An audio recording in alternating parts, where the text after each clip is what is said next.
প্রত্যাশা তাই শারীরিক নয়, বরং অন্টোলজিক্যাল, অর্থাৎ সত্তার উদ্দেশ্য বোধের সাথে তা সম্পর্কিত। তুমি কেন আছো? তোমার অস্তিত্বের নৈতিক দিগন্ত কোথায়? এই প্রশ্নগুলোর উত্তর নির্ভর করে সেই স্রষ্টার প্রতি স্মরণে, যিনি তোমাকে আমাকে তার সুনির্দিষ্ট পরিকল্পনায় ভূপৃষ্ঠে মাতৃগর্ভে স্থান দিয়েছেন।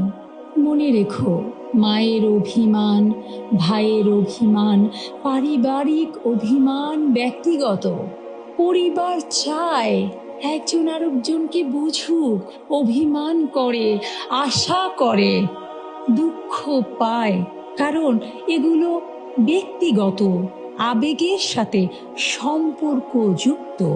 আর আমরা যখন পার্থিব বিভিন্ন বিষয়ে যত বেশি সংযুক্ত হব, তত বেশি আল্লাহময় সত্তা থেকে আস্তে আস্তে দূরে সরে যাব। পার্থিব কাজকর্ম, জীবিকা প্রয়োজন, তবে দেহের যেমন খাবার প্রয়োজন, পানীয় প্রয়োজন, আত্মাকে সুস্থ রাখার জন্য কিন্তু আত্মার খোরাকও প্রয়োজন।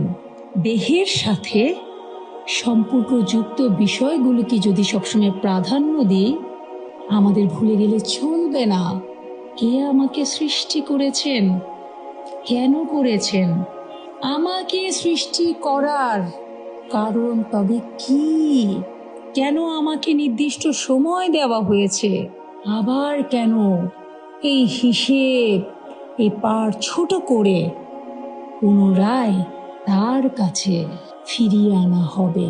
সেই সত্তা ব্যক্তিগত নয়, সে তো অস্তিত্বের সাথে মিশে একাকার হয়ে আছেন।